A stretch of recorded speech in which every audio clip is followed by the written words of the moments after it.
A makeshift parade ground in the heart of the Luero Triangle. The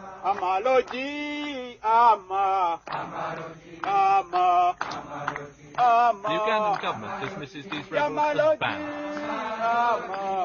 They see themselves as national saviors.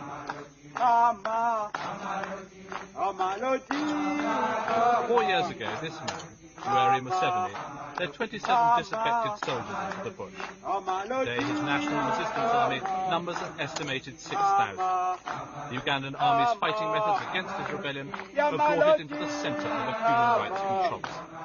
And the rebels are convinced that their fight is a just one. What else can we do if you have got a government which has closed off all other channels of peaceful change?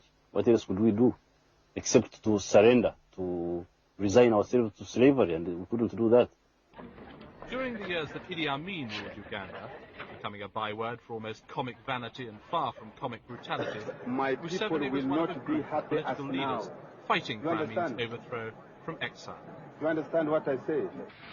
Their chance came when Tanzania invaded Uganda in 1979. The Tanzanians defeated Amin's army, and the Ugandans celebrated the end of one of Africa's most brutal regimes. Along with the soldiers came the exiled politicians. Museveni himself held the post of Minister of Defence under the two brief regimes that immediately followed the Tanzanian invasion. He seemed very much part of the new Ugandan political establishment. The elections in 1980 changed all that. This man, Mr. Voter, wanted to win back the post of president. He'd run Uganda in his days. And Museveni himself was once a member of the Ugandan People's Congress Party. But during the years of exile, Museveni and Obote had become bitter rivals. Museveni formed his own political party and stood against Obote. The elections came and Obote swept the board.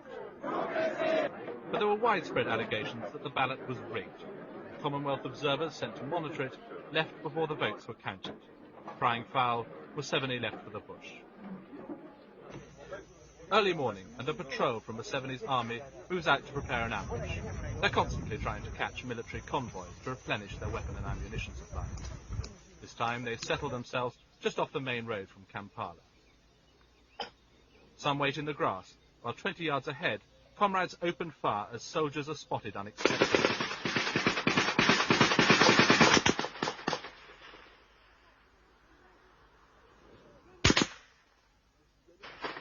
Smoke from a grenade rises.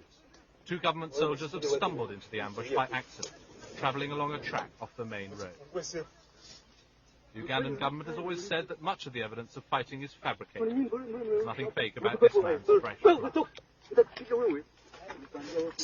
Papers show that one of the soldiers had been given a day's leave to visit his sick child.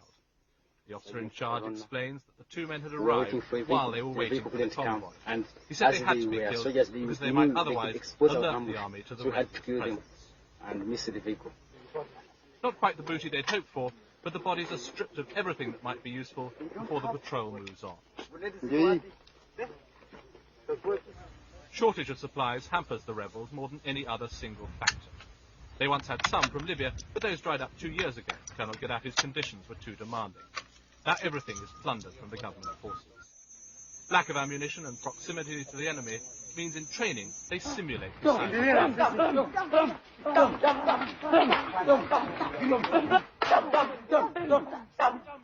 far cry from the sort of training the officer in charge will have gone through. He was at the Mons military training school in Britain.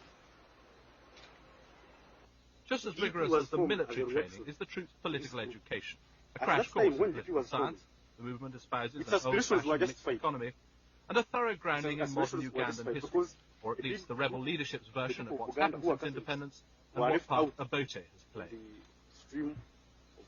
Because Obote did not value self-determination. He valued the education of the people of the North. And in fact, it did not mean the people of the North, it meant himself. The National Resistance Movement is a nationalist organization.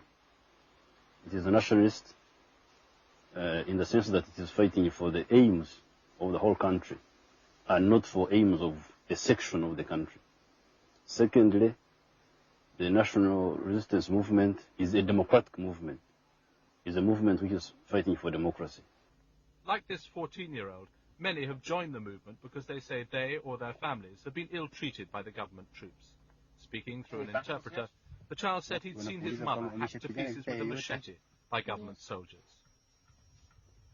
And there are a number of army deserters who claim to have been sickened by what they were ordered to do while they were serving in the army.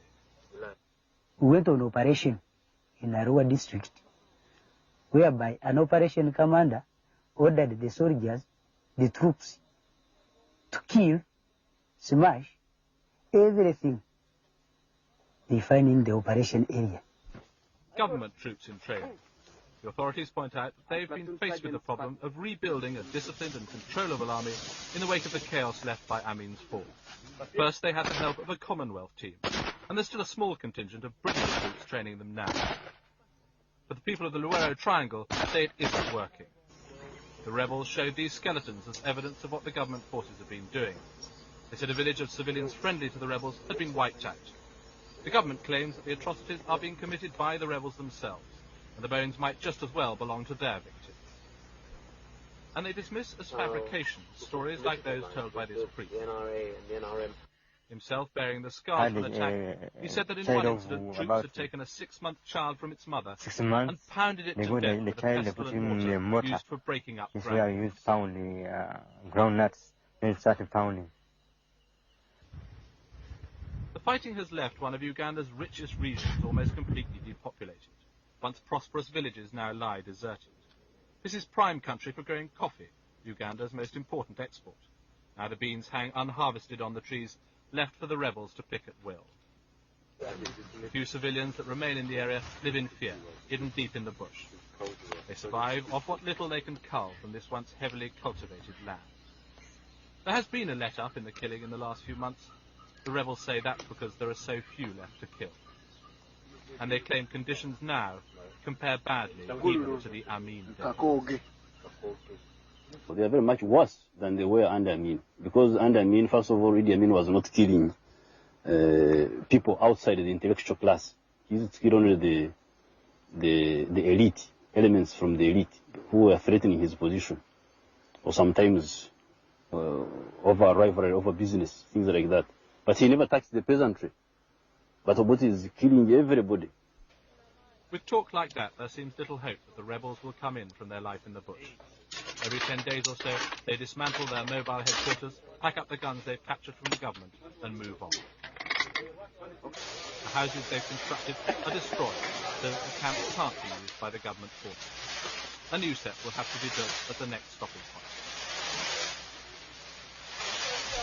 Because of the rebels' mobility and the continuing problems of the Ugandan army, there seems little hope of the government finding a military solution.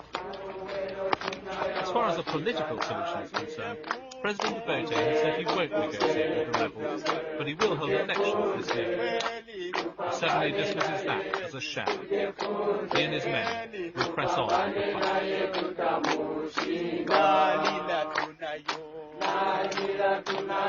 fight.